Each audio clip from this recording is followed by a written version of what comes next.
능력 주시고 우리 마음에 임하셔서 걸어가게 하소서.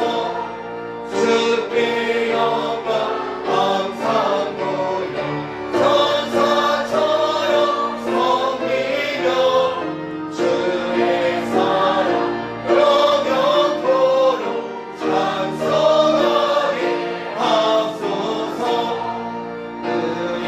그리 어린 가서 금이 없게 하시고 주의 크신 구원받아 온전하게 하소서. 영광에서 영광으로 천국까지 이르러 크신 사랑 감격하여 경배하게 하소서. 6장 10절부터 15절 말씀입니다. 구약 271년에 있습니다. 내 하나님 여호와께서 내 열조 아브라함과 이삭과 야곱을 향하여 내게 주리라 맹세하신 땅으로 너로 들어가게 하시고 내가 건축하지 아니한 크고 아름다운 성읍을 얻게 하시며 내가 채우지 아니한 아름다운 물건이 가득한 집을 얻게 하시며 내가 파지 아니한 동물을 얻게 하시며 내가 심지 아니한 포도원과 감람나무를 얻게 하사 너로 배불리 먹게 하실 때에 너는 조심하여 너를 애굽 땅 종되었던 집에서 인도하여 내신 한 여호와를 잊지 말고 내 하나님 여호와를 경외하며 섬기며 그 이름으로 맹세할 것이니라. 너희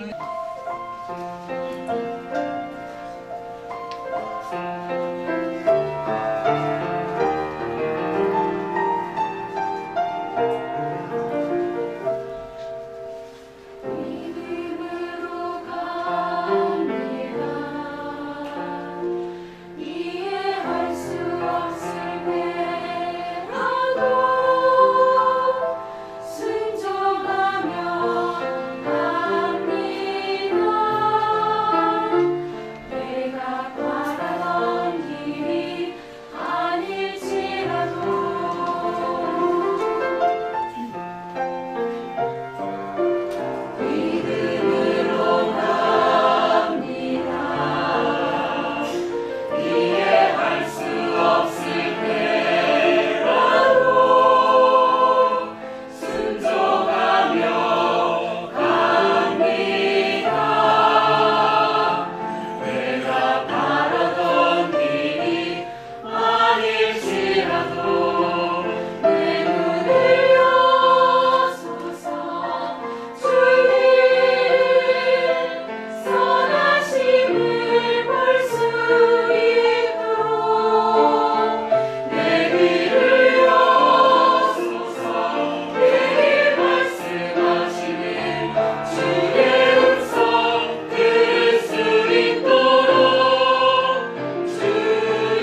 예수를 믿고 구원받고 하나님의 거룩한 백성으로 살아간다고 하는 것은 전적인 하나님의 은혜입니다.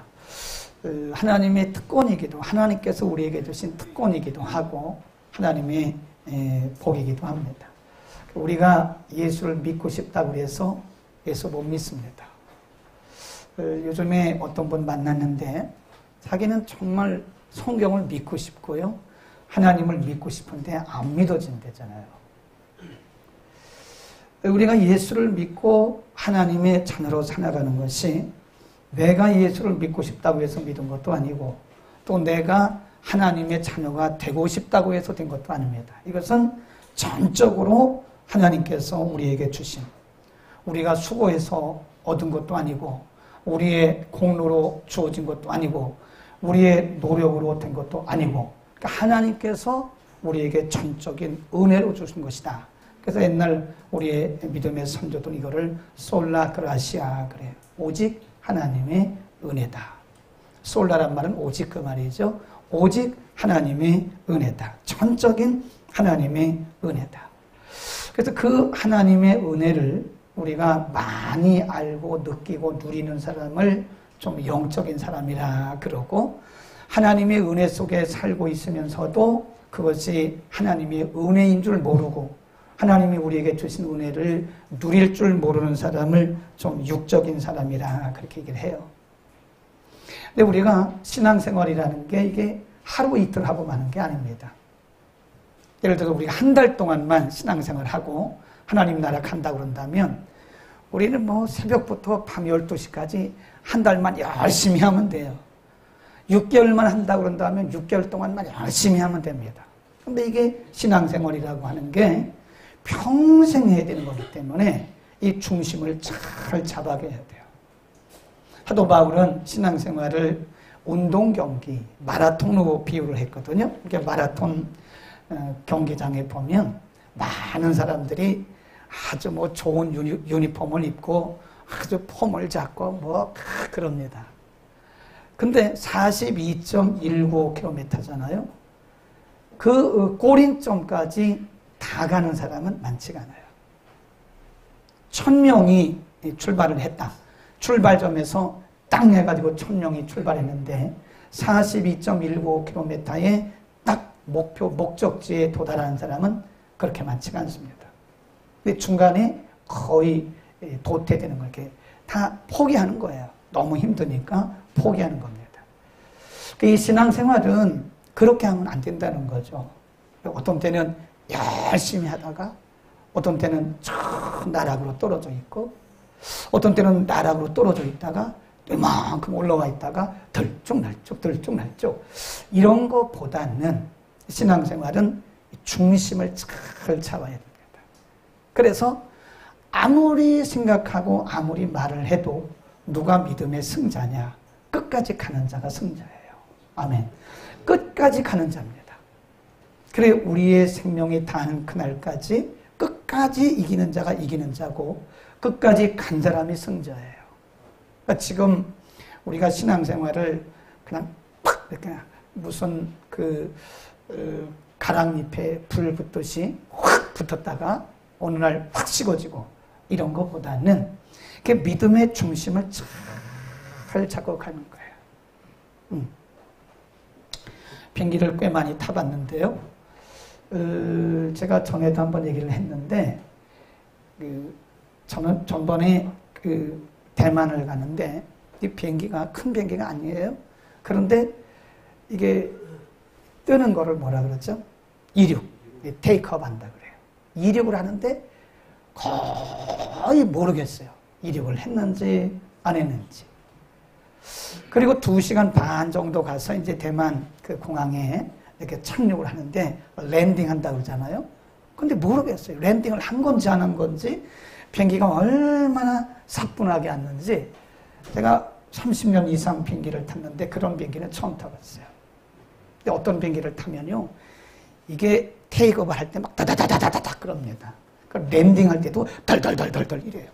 그러니까 그 안에 있는 승객들이 그 안에서 막 숨 졸이고 그러는 걸 많이 봐요. 똑같은 비행기인데 왜 어떤 비행기는 이 테이크업과 랜딩이 이륙과 착륙이 굉장히 스무스한데 똑같은 비행기인데 어떤 비행기는 이륙하는 게 거칠고 착륙하는 게 거친자. 그거는 비행기를 조종하는 사람에 따라 달리다 이거예요. 똑같은 비행기예요. 똑같은 여건입니다. 근데 우리가 똑같은 상황, 똑같은 조건에서 살아가는데 어떤 사람의 신앙은 굉장히 거칠어요. 막 흔들립니다. 조금만 얼음이 와도 막 흔들리고 어떤 사람은 그럼에도 불구하고 그냥 사뿐하게 가는 거예요. 사뿐하게. 시작. 사뿐하게. 이 바디랭귀지를 잘해야 돼. 사뿐하게. 시작. 사뿐하게. 이쪽은 안 한다 이거죠? 좋아요. 그럼 이쪽만 보고. 똑같은 비행기고 똑같은 상황인데 어떤 비행기는 굉장히 거칠게 이륙을 하고 거칠게 착륙을 하는데 어떤 비행기는 굉장히 사뿐하게 뭐 하는 둥 안 하는 둥 거의 못 느낄 정도로 이륙을 하고 착륙을 하느냐. 그거는 비행기를 조종하는 조종사에 달려 있다는 겁니다. 상황이 똑같은 저나 여러분이나 다 뭐 우리들 상황이 다 비슷합니다. 근데 어떤 사람들의 비행기는 왜 이렇게 흔들립니까? 어떤 사람들의 비행기는 그렇게 차분하게 갑니까? 그것은 신앙의 중심에 있다는 거예요. 우리가 평생을 신앙생활을 해야 되는데 평생 신앙생활을 끝까지 가려면요. 무엇보다 중요한 것이 믿음의 중심을 잘 지켜야 됩니다. 세월호가 저렇게 큰 사고를 했던 것도 사실은 이게 이 평형수라는 것이 배의 평형을 잡아주는 그 물이 있어야 되는데 그 화물을 많이 적재하기 위해서 평형수를 뺐다는 거잖아요. 그러니까 이게 균형을 못 잡은 거예요. 평형수가 분명히 있는 배들은 파도가 치고 이렇게 바람이 풍랑이 불어도요. 이게 잘 중심을 잡아가요. 그런데 이 평형수가 이게 제대로 채워지지 않은 배들은 조금 가다가 조금만 풍랑만 만나도 흔들리고 막 이럽니다. 우리의 중심입니다. 우리가 끝까지 하루 이틀 신앙생활을 할 것이 아니라 평생에 우리의 생명이 닿을 때까지 신앙생활을 해야 되는데 이 신앙생활을 끝까지 하려면 우리의 중심을 잘 지켜야 돼요. 그래서 오늘은 믿음의 중심을 지키는 삶에 대해서 오늘 신명기 6장을 중심으로 상고하려고 하는데 신명기 6장은 이겁니다. 유다 백성, 이스라엘 백성들이 이제 요단강만 건너면 하나님이 약속하신 가나안이 보이는 거예요. 근데 하나님이 보실 때는 이 백성들은 가나안 땅에 들어가는 게 문제가 아니에요. 하나님이 이스라엘 백성들을 아세요.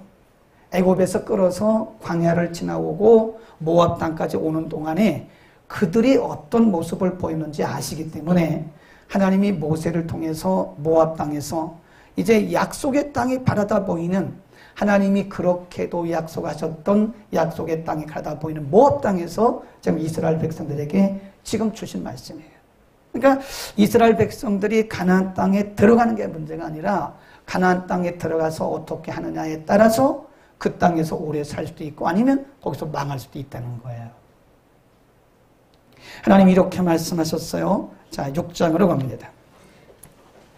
6장 10절. 어떻게 믿음의 중심을 지키라고 그랬나? 10절 시작.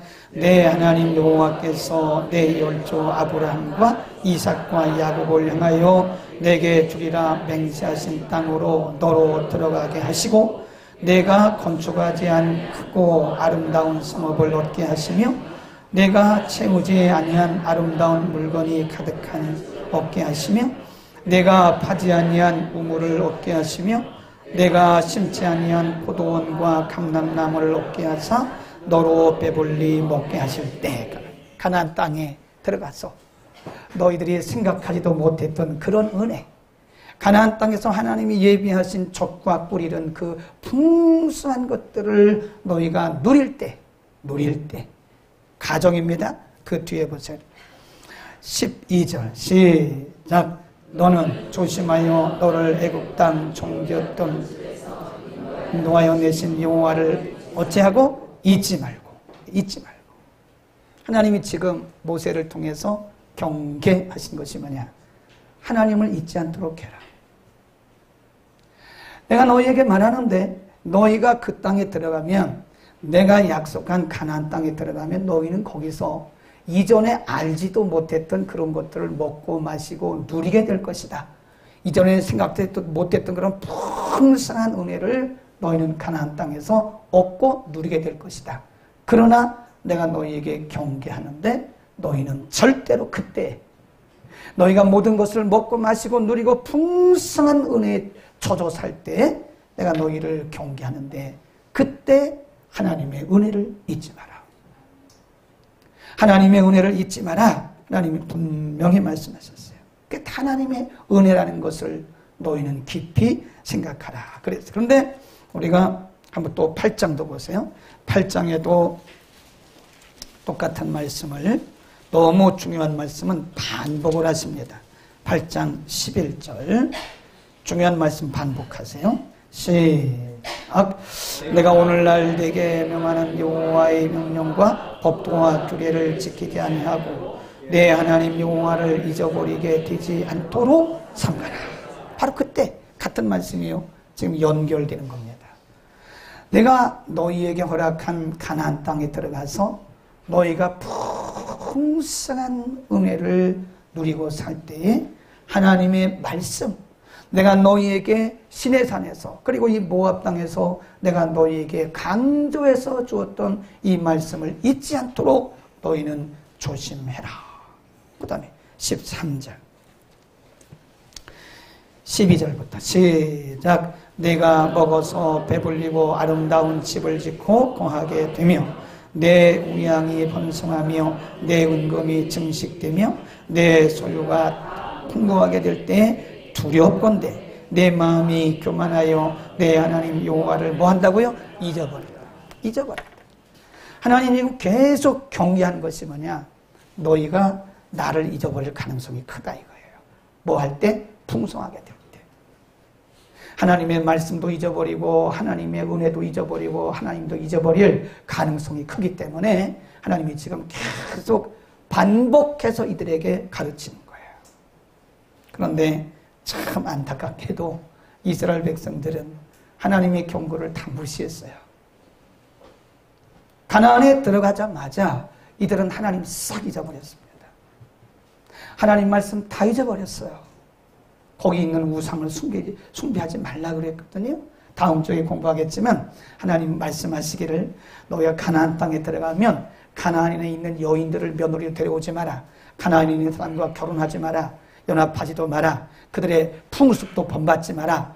그들의 신도 섬기지 마라. 하나님이 경고하신 것마다 그대로 했어요. 가나안에 들어가자마자. 하나님이 하지 말라는 것은 어떻게 그렇게 그대로 실천하는지 몰라요. 참 안타까워요. 그게 오래된 시간이 아닙니다. 모압 땅에서 요단강 건너서 가나안 들어가는 거 얼마 되지도 않아요. 가나안에 들어가서 하나님이 허락하신 은혜를 누리면서 이들은 하나님의 은혜를 잊어버리기 하나하나 다 잊어버렸어요. 그게 사사시대입니다. 기준도 없습니다. 믿음도 없습니다. 중심도 없습니다. 그들 중심에 하나님 말씀도 없어요.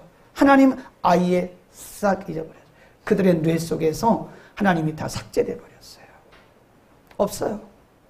그래서 이들은 370년 동안 하나님이 경고하신 대로 된 거예요. 우리 지난주에 공부했잖아요. 하나님의 말씀은 농담이 아닙니다.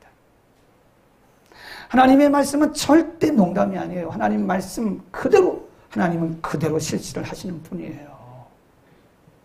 하나님의 말씀을 믿고 순종하면 하나님이 약속하신 그대로 복을 주세요. 그런데 하나님 말씀 무시하면 하나님이 경고하신 대로 하나님 그대로 그들에게 진노하시고 그들에게 징계하시는 거예요. 370년 동안 이스라엘 백성들은 그 땅, 하나님이 주신 젖과 꿀이 흐르는 땅에서 하나님의 축복을 누려보지도 못했어요.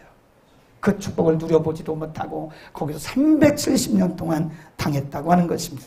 여러분, 이게 하나님이 사사시대를 통해서 우리에게 증거를 주시는 거예요. 누구든지 어떤 시대든지 어느 민족이든지 어떤 개인이든지 어떤 가정이든지 어떤 사회든지 하나님을 잊어버리고 하나님의 은혜를 잊어버리고 하나님의 말씀을 무시하면 이렇게 된다는 사실을 하나님이 그대로 우리에게 보여주신 거예요. 이제 인생이 불행해지는 것은요, 돈이 없어서 불행해지는 건 아닙니다. 돈은 벌면 되고요, 불편할 따름이에요. 돈이 없으면 조금 불편할 따름이지, 그것이 우리가 근본적으로 불행의 조건은 아니라고요. 우리가 못 배워서 불행한 사람 없습니다. 오히려 많이 배워서 불행해요. 많이 배우고 못 배우고 그거는요, 지식의 차이지 그것이 인생의 불행 또 행복의 조건은 아닙니다. 어떤 사람에게는 물론 많이 공부한 것이 행복과 불행의 조건이 될 수는 있지만 그러나 일반적으로 볼 때 절대적인 조건은 절대 아닙니다. 우리가 건강이 행복과 불행의 조건은 아닙니다. 네. 아파도 행복한 사람 너무 많아요. 몸이 아파도 정말 천국을 누리는 사람 많습니다. 반대로 몸은 건강한데 날마다 불행하게 우울하고 슬퍼하는 사람 많습니다. 근데 제가 말씀드리는 것은 인생이 불행해지는 것은요, 그런 거는 제2의 조건, 제3의 조건이 있고, 인생의 불행해지는 가장 큰 조건은 하나님을 잊어버리는 거예요. 하나님의 은혜를 잊어버리는 거예요.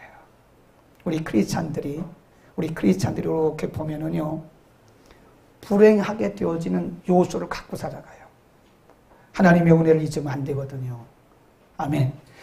모두가 하나님의 은혜예요. 하나님의 은혜를 잊는 순간부터 우리는 불행의 늪으로 빠져가고 있는 거예요. 하나님의 말씀을 무시하는 순간부터 우리는 불행의 늪으로 빠져가고 있는 거예요.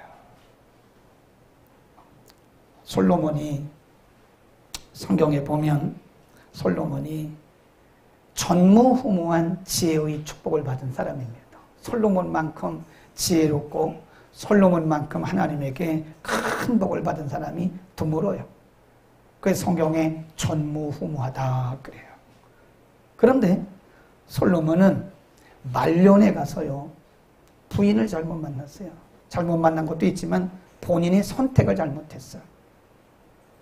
이방신을 섬기는 여인들을 다 1000명이나 그리고 하나님을 잊어버렸어요. 하나님을 새까맣게 잊어버렸어요. 그 마음속에 말씀도 없어요. 그 생각 속에 하나님 자체가 없어요. 그는 아주 불행하게 최고의 행복한 사람에서 최악의 행복한 사람, 불행한 사람으로 전락하고 말았어요. 우리는 하나님의 주신 은혜를 꼭 기억하시길 바랍니다. 이게 중심이에요, 중심. 우리 인생의 중심을 잡는 것이 항상 하나님의 은혜라는 걸 알아야 돼. 그리고 감사해야 돼요. 이게 하나님의 은혜구나. 하나님의 은혜구나. 항상 끝까지 우리가 성경 가운데 끝까지 하나님 앞에 쓰임받은 사람이 많아요. 근데 성경에 보면 잘 나가다가 마지막에 불행한 사람도 많습니다. 인간적으로 보면 버림받은 거예요. 사울왕, 이스라엘의 첫 번째 왕이 되는 특권을 누렸지만 하나님이 그를 버리셨어요. 그걸 왕을 삼은 것을 후회하셨어요. 하나님이 그의 사역을 빼앗으셨어요. 불행한 사람입니다. 솔로몬 굉장히 행복한 사람이고 특별한 은혜를 받은 사람이지만 그는 마지막에 그는 타락하고 하나님 떠나서 모든 걸 다 빼앗긴 사람, 최고로 불행한 사람이 되었어요. 끝까지 못 갔어요. 그런데 성경에 끝까지 간 사람들이 있어요. 제가 얘기했잖아요. 제가 만 33년 목회를 했어요. 그러니까 전도사, 교육전도사까지 하면 그건 40년 다 돼갑니다. 전도사까지. 얼마나 많은 사람을 받겠어요. 제가 교육전도사 때는요, 제가 담임은 아니었지만 앞으로 목회를 해야 되기 때문에 성도들을 다 이렇게 봤어요. 살펴봤어요. 저분은 왜 축복을 받는가? 저분은 왜 잘 나가다가 저렇게 불행하게 됐는가를 잘 이렇게 스타디를 했어요. 목회를 해야 되니까 어떤 것 하나도 예사를 안 봅니다. 목회자들은요, 뭐 하나 예사로 안 봐요. 되게 우리가 질문을 하고 대화를 해도요, 다 예사로 보지 않습니다. 다 뭔가 그 속에서 메시지를 받아요. 학교에서도 꽤 오래 제가 학교에서 가르치는 사역을 했어요. 그러니까 목회 사역과 가르치는 사역이 거의 비슷합니다. 20대 중반에 시간 강사를 시작해서 오늘까지 왔으니까요. 그런데 제가 지금까지 제 주변에 굉장히 많은 사람들이 있었습니다. 딱 둘 중에 하나입니다. 어떤 사람은 끝까지 잘 가요. 지금도 가고 지금도 있어요. 근데 어떤 사람은 흔적도 없이 사라졌어. 한때 얼마나 번성하고 얼마나 풍요로운 은혜와 축복을 받았는지 몰라요. 근데 오늘날 보니까 그 모든 하나님이 주셨던 그 풍요로운 은혜와 축복이 오늘날 보니까 싹 사라지고 없어. 빈털털이야. 사람마다 다르죠. 케이스 바이 케이스죠. 그러나 이렇게 보면 그 원인들을 잘 이렇게 연구를 해보면 스타디를 해야 돼요. 상고한다 그래서 상고. 이렇게 상고를 해보면 거기 뭔가 있는데 여러 가지 원인 중에 하나가 하나님의 은혜를 잊은 거였어요. 아, 저분이 안타깝다. 하나님이 저렇게 은혜를 주시고 저렇게 축복을 하셨는데 어느 순간에 그 은혜를 잊어버리고 그 속에 하나님 자체가 삭제돼 버린 거예요. 말씀이 삭제돼 버린 거예요. 은혜를 잊어버리는 것이 우리 불행의 직접적인 요인인 것을 믿기를 바라고요. 끝까지 잘하려면 어떻게 되느냐? 한 분을 제가 소개하고 싶습니다. 끝까지 잘한 분이 있어요. 그분은 저의 멘토이시기도 합니다. 미셔너리 폴이라고. 폴. 이 폴. 저의 멘토이기도 하십니다. 2000년 전에 돌아가셨어요. 네. 한번 보겠습니다. 바울 사도입니다. 고린도전서 15장 10절입니다. 고린도전서 15장 10절에 그가 고백하기를 이렇게 고백해요.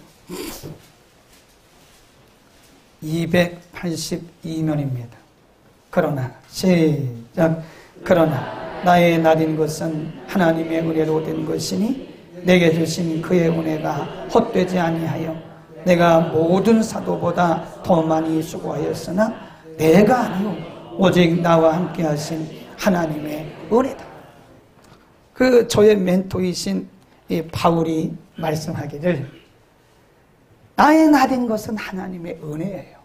그리고 그 뒤에 또 말하기를 내가 모든 사람들보다 더 많이 수고하고 더 많이 사역했지만 그것 또한 하나님의 은혜다. 그래요. 다윗도 뒤에 또 말씀드릴게요.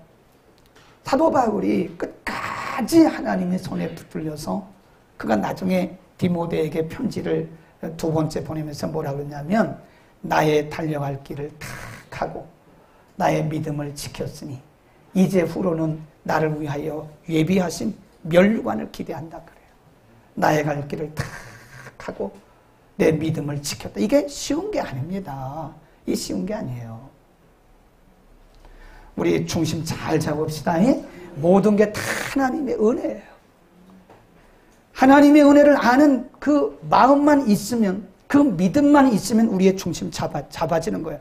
그런데 이게 하나님의 은혜를 잊어버리면 그때부터 우리 인생의 배가 흔들리기 시작하는 거예요. 우리 인생의 배는 흔들리기 시작하는 겁니다.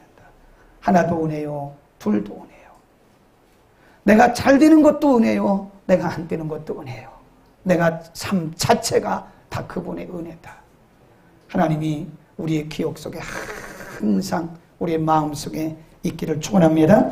그 다음에 두 번째 약속된 땅에 들어가서 하나님의 축복을 누리기 위해서는 6장 13절에 이렇게 말씀해요.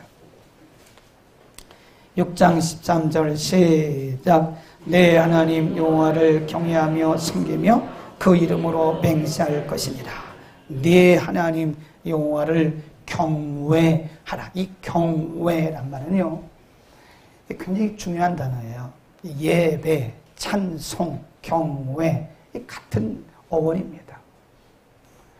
내 하나님을 경외하라. 그 말은 내 하나님이 항상 첫 번째라는 거예요. 이게 첫 번째. 우리가 조금 어려운 말로 말하면 first priority. 또 다른 말로 second to none. 아무도 없어요. 첫 번째 그분이 제일이에요. 우리의 우선순위에 그분이 있어요. 하나님의 은혜다. 항상 하나님을 생각해야 되고 8장 16절 보세요. 8장 16절 이렇게 말씀해요. 시작. 내 열조도 알지 못하던 만나를 광야에서 내게 먹이셨나니 이는 다 너를 낮추시며 너를 시험하사 마침내 내게 복을 주려 하심이었느니라. 쭉 내려가다가 17 시작. 또 두렵건대 내가 마음에 이르기를 내 능과 내 손의 힘으로 내가 이 재물을 얻었다 할까 하느니라. 내 하나님 여호와를 기억하라. 그가 내게 재물 얻을 등을 주실 것이다. 하나님을 경외하지 않는 사람은요, 내 힘으로 내 능으로 얻었다고 생각하는 거예요. 내 지식으로 내 경험으로 내 능력으로 얻었다고 생각하는 거예요. 그러나 하나님을 경외하는 사람은 그조차도 내가 이 얻는 것조차도 하나님이 내게 주셨다고 믿는 겁니다. 이 경외한다는 말이 하나님을 예배하고 찬송한다 그런 뜻도 있지만 모든 것의 근원을 하나님께 돌리는 것을 얘기해요. 모든 것이 그분이다. 나의 나인 것은 하나님의 은혜라고 고백했던 사도 바울의 고백처럼 그런 것입니다. 그 다음에 9장 4절에 이렇게 또 경고를 합니다. 9장 4절에 9장 4절 시작. 내 하나님 여호와께서 그들을 내 앞에서 쫓아내신 후에 내가 심중에 이르기를 나의 의로움을 인하여 여호와께서 나를 이 땅으로 인도하여 들여서 그것을 얻게 하셨다 하지 말라. 실상은 이 민족들이 악함을 인하여 여호와께서 그들을 내 앞에서 쫓아내심이니라. 내가 가서 그 땅을 얻으면 너의 의로움을 인함이 아니라 그랬잖아요. 우리를 구원하신 것도 우리의 의로움이 아니에요. 하나님 우리에게 은혜를 주시는 것도 내가 뭘 잘해서 그런 것도 아니에요. 그분의 은혜, 그분의 은혜. 오늘 분명히 말씀하기를 내가 가서 얻은 다음에 내 의로움 때문에 우리에게는 그런 게 있어요. 은근히 자기 의의를 자랑하려고 하는 게 있어요. 하나님 싫어하세요. 하나님 뭐라 그래요? 너희가 의로움 때문에 얻은 것처럼 생각하지만 실상은 너희는 악한 민족이야. 너는 원래 악한 민족이야. 하나님의 은혜라는 거예요. 하나님이 그들에게 은혜를 부어주셨기 때문에 그렇게 된 것이라는 것입니다. 우리의 힘도 우리의 능력도 아닌 것을 우리는 고백해야 됩니다. 하나님의 은혜를 잊어버리고 또 내 힘으로 뭔가를 한 것처럼 우리 가끔 이런 생각도 했어요. 내가 기도 많이 했더니 하나님께서 응답해 주셨다. 그건 맞아. 그게 성경 원리대로 맞아요. 그러나 사실은 그것도 하나님의 은혜예요. 기도하게 하신 분도 하나님이세요. 아멘. 기도하게 하신 분도 하나님이지 뭘 내가 기도해서 하나님께서 내가 기도 많이 해서 응답하셨다 그래? 우리가 잘못하면 거기서 걸려요. 거기서 걸린다고.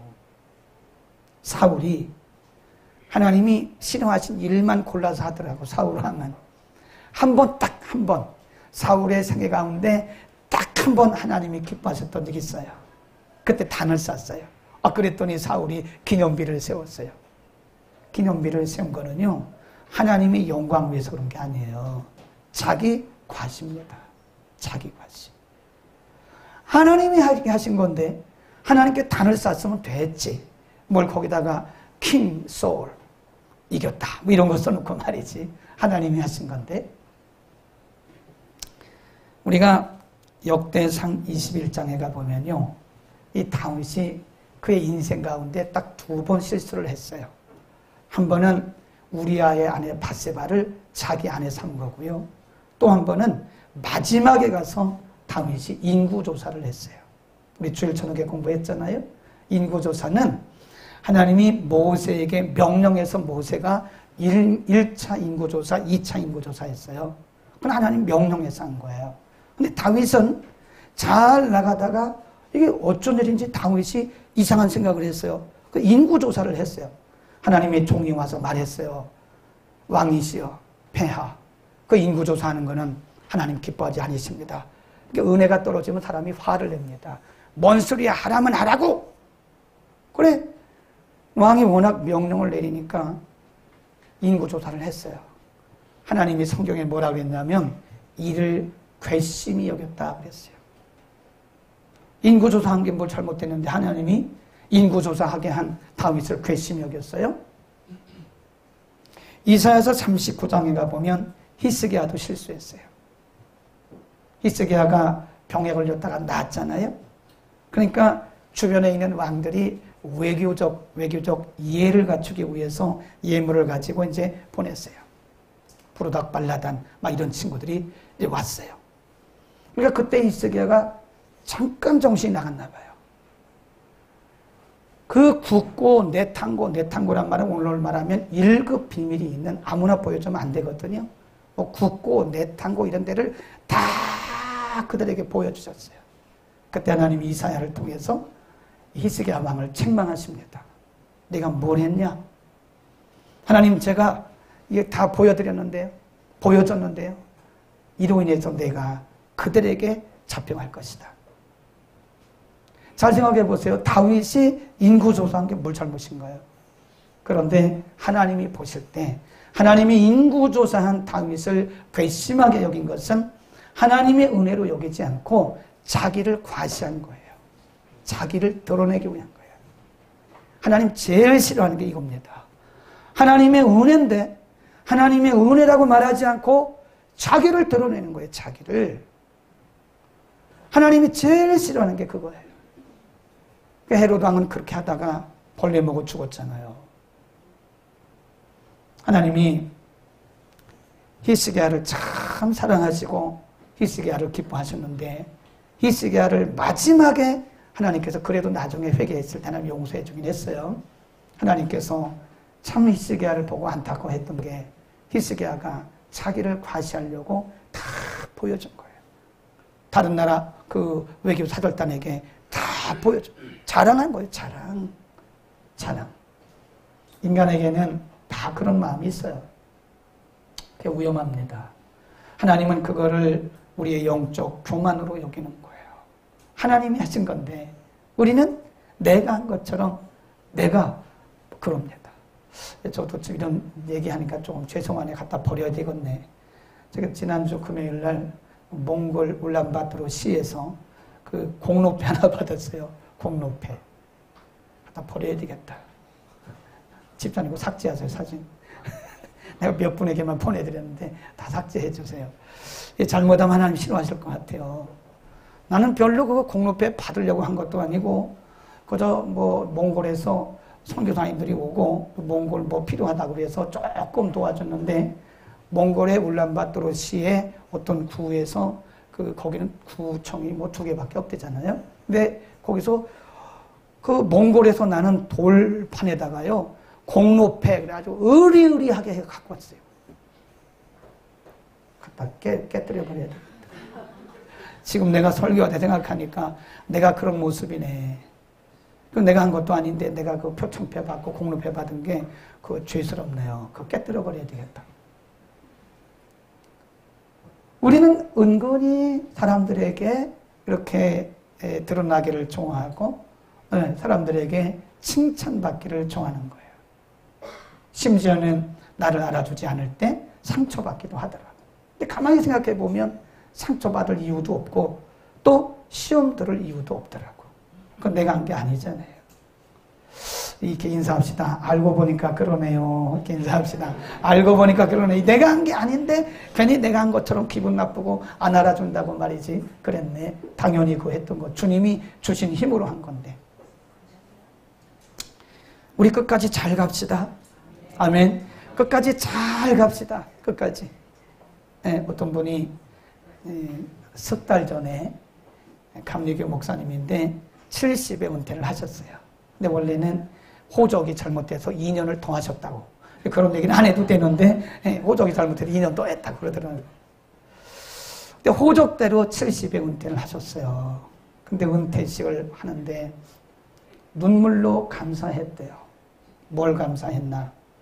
큰 교회를 목회해서 감사한 게 아니고 내가 뭐 사람들을 많이 거느려서 감사한 것도 아니고 내가 사람들에게 무슨 칭찬 들어서 감사한 것도 아니고 하나님이 나를 목사로 세우시고 법이 정한 70세까지 내가 목회를 마쳤다는 그 자체가 하나님 앞에 감사했다고.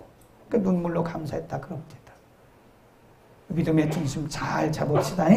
괜히 이거 하나님이 하신 걸 가지고 내가 한 것처럼 분명히 그랬잖아요. 내가 의로워서 그런 것도 아니다고 그랬잖아요. 내가 기도 많이 해서 그런 것도 아니고 내가 뭐 믿음 좋아서 그런 것도 아니고 내가 너에게 준 은혜라는 겁니다. 아멘. 우리 믿음의 중심을 잘 잡고 끝까지 갑시다. 또 물론 성경책 덮는데 하나 더 남았어. 아멘을 크게 하는 게 좀 이상하더라고. 빨리 끝나는 줄 알고 아멘 했는데 하나 더 남았어. 정말 훌륭한 분 한 분 더. 그분도 저의 멘토입니다. 아까 말씀드린 분은 저의 신약의 멘토고요. 저의 구약의 멘토는 데이빗이라고 있어요. 다윗입니다. 다윗이 물론 2번의 실수는 했어요. 남의 아내 갖다가 뭐 자기 아내 삼고 여러분 그런 거 하면 안 됩니다. 남의 아내를 갖다 왜 자기 아내 삼아요? 그리고 2번째 잘못이 뭐냐면 아까 말한 뭐였어요? 인구조사라는 거예요. 인구조사. 근데 인구조사하고 나서 마지막에 그가 하나님 앞에 혼났어요. 혼나고 나서 그가 마지막에 이제 아들 솔로몬이 성전 건축하는데 성전 건축하는 것들을 이렇게 도와주고 후원하면서 그가 성경에 보면 그의 모든 것들 사비까지 다 하나님 앞에 바쳐요. 네, 국가에 있는 그런 공금 외에도 자기가 왕으로 있으면서 소유했던 모든 사비를 다 하나님 앞에 바쳐. 그리고 그때 다윗이 고백했던 다윗의 고백이 있어요. 그게 바로 열왕기상 29장입니다. 거기 보겠습니다. 열왕기상 29장. 열왕기상 29장 9절부터 보면 다윗이 끝까지 하나님 앞에 마지막까지 이런 마음으로 하나님을 섬겼어요. 미안합니다. 역대상입니다. 그럴 수도 있어요. 날씨가 더워서 그런 거니까 이해를 하세요. 역대상 29장 10절부터 봅니다. 시작. 다윗이 온 회중 앞에서 여호와를 송축하여 가로되 우리 조상 이스라엘의 하나님 여호와여 주는 영원히 송축을 받으시옵소서. 여호와여 흥대하심과 권능과 영광과 이김과 위엄이 누구에게 있다고 해요? 다 주께 있다고 해요. 다 주께 속하여 싸우니 천하에 있는 것이 뭐라고 그래요? 다 주의 것입니다. 여호와여 주권도 주께 속하여 싸우니 주는 높으사 만유의 머리심이니이다. 12절 시작. 부와 기가 주께로 말미암고 또 주는 만유의가 되사 손에 권세와 능력이 있사오니 모든 자를 크게 하심과 강하게 하심이 주의 손에 있나이다. 그러면서 그가 모든 걸 하나님 앞에 다 드리고 자기 사비까지 다 드리고 그렇게 헌신하고도 말하기를 그가 뭐라고 하는지 아세요? 14절 시작. 나와 나의 백성이 무엇이간데 이처럼 즐거운 마음으로 힘이 있었나이까. 모든 것이 주께로 말미암아 싸우니 우리가 주의 손에서 받은 것으로 주께 드렸을 뿐입니다. 이 다윗이 하나님 앞에 끝까지 쓰임받을 수 있던 이유는 바로 이겁니다. 오늘 새벽에도 한번 소개를. 하나님이 주인이신데 자기가 주인 노릇하면 하나님은 굉장히 싫어하세요. 성경에 보면 아까 신명기 6장에 보면 하나님은 뭐 하시는 하나님이라고 그래요? 질투. 이 질투란 말은요 히브리 말에 2가지 뜻이 있어요. 질러스. 이게 그 원래 질투라는 뜻도 있지만요. 그 질투란 말은 분노란 뜻이죠. 분노. 하나님은 진노하신다 이거예요. 하나님은 하나님의 은혜를 잊어버리고 하나님의 은혜를 가지고 살면서도 하나님을 잊어버리고 내가 뭐 하는 것처럼 그렇게 교만하면 하나님은 싫어하셔요. 우리 믿음의 중심을 잘 지킵시다. 여러분 다윗을 여러분의 멘토로 삼으세요. 물론 예수님이 우리의 최고의 멘토죠. 사람으로서는 다윗, 그 다음에 바울 이런 멘토로 삼아서 우리가 끝까지 잘할 수 있기를 축원합니다.